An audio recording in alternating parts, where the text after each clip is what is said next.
All right, it's time for the update on the sound creation dark ride project that I am working on. In my last video, I discussed a little bit about the history of the pt.2 sound creation dark ride, the great drummers that used it, and then I showed you two prototypes that I made that's essentially my version of that sound. Definitely darker, but I was aiming to copy the shape and try to replicate as best I can the sonic vibe that they have. I call it a redux. But I did that. I think I got pretty close. And then at the end of the video, I talked about how I was going to be taking those prototypes further into the territory that's a little bit more akin to the kind of cymbals I typically make. I've done it, so let's check them out.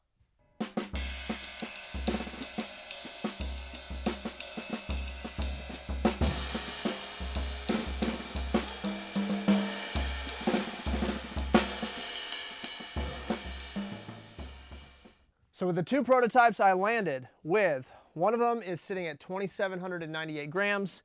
The second one is sitting at 2,732 grams. I did additional hammering after I took the weight down a little bit, and I was really aiming at that coveted style of the pt.2 dark ride, which is the ones that are from the 70s into the early 80s. The one I have is a new dimensions, which means it's mid 80s to the 90s. It's not nearly as coveted, but it still has that very interesting funky vibe. To review very, very quickly, the dark ride is unique because it has this oddball shape. It's fairly low in its curvature. It's got some curvature that happens like right at the bell, but there's this trough, this kind of moat dip that happens in the middle of the cymbal, and then it hooks out at the edge.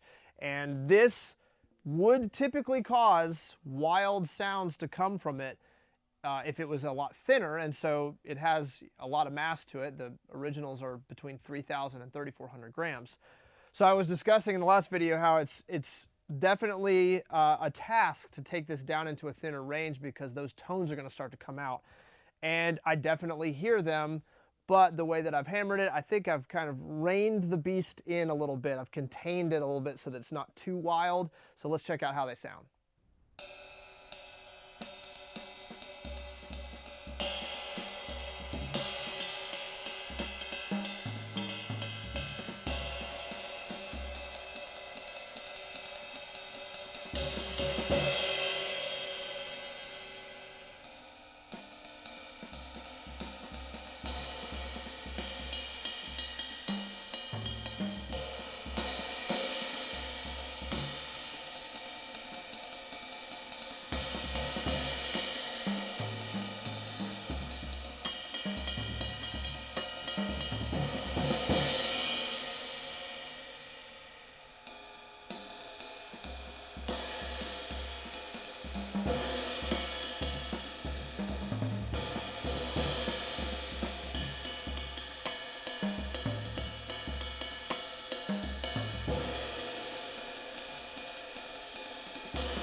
Now I also made some 20-inch versions that I have behind me over here. I have one that weighs 2,082 grams and the second one weighs 2,152 grams.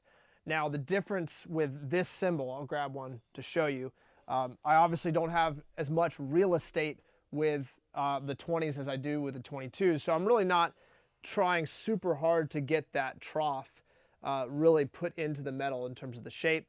I've played plenty of 20s. I have a 20 over there. And those little moat trough things were just not as prevalent. They're there for sure, but I really wasn't focusing on that as much as I was focusing on getting that low shape, the hook out to the edge, and then the kind of topography that you see here that really gives the dimension to the sound and that darkness that you get.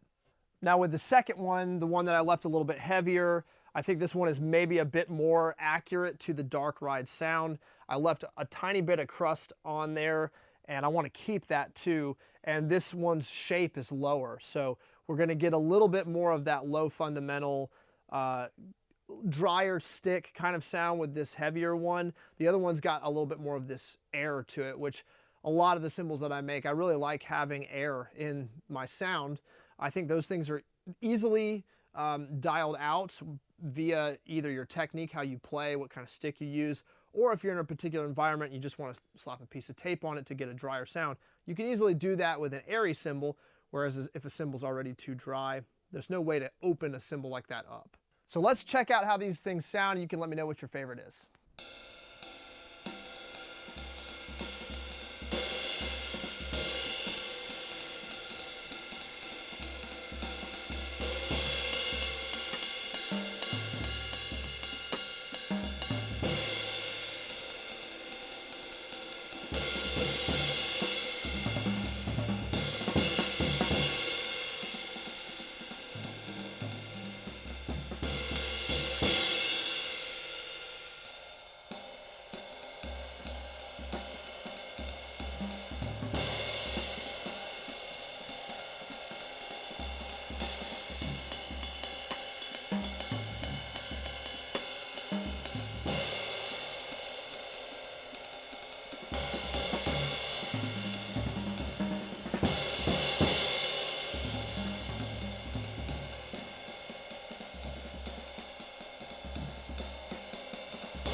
All right, so when I listen to these sounds, I hear a lot of things in the room.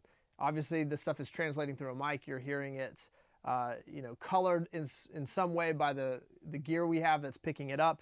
But when I'm listening to it, I hear a cymbal that is definitely open and opening up compared to where it was when it was, 400 or 500 grams heavier. And I'm getting this sense that there's particular zones.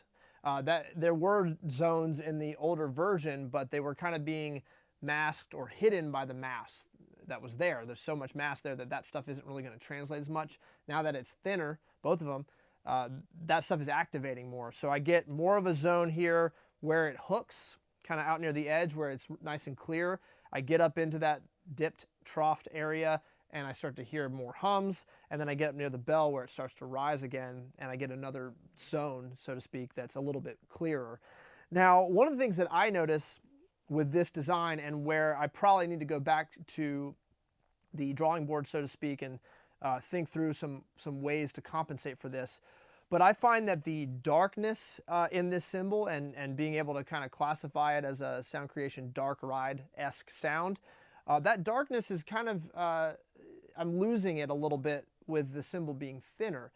I'm getting a little bit more of this crispy, high frequency attack thing that's coming out as it gets thinner, which is a very interesting thing that happens with cymbals, where you get, obviously we can think of like a thinner cymbal is going to be lower washier, and we might think that's darker, but there is a sense where we get to a certain point where a thinner cymbal is actually going to be more splashy, and the highs are going to translate a little bit better. They're going to be a little bit crispier sounding. And then with that, we can get this sense where the sound feels a little less, it feels a little bit more squished, and it feels like it has less body to it. And I'm noticing that on these, because the shape is pretty low and it's got these interesting areas in the curvature.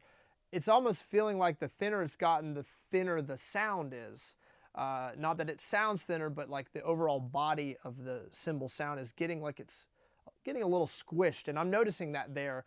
I feel like that's something that will translate better out front, whereas, behind it, it kind of sounds, like I said, a little bit crispy, a little bit thin and high frequency.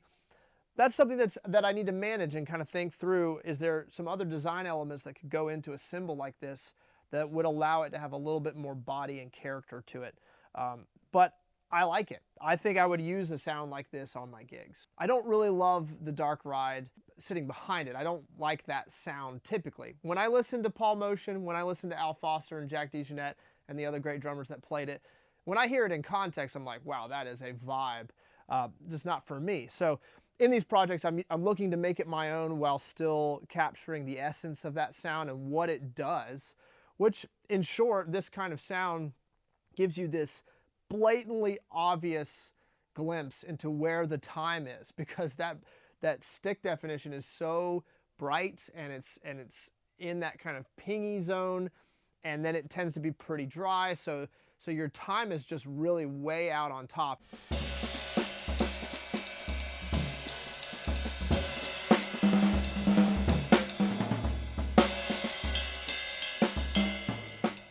And that's what I love about Paul Motian especially, is when you listen to that music, the way that he will state the time and the way that that ride cymbal speaks, it doesn't leave any room for guessing where he's placing that time. And then he also utilizes tons of space on top of it. He's not playing blazing fast necessarily.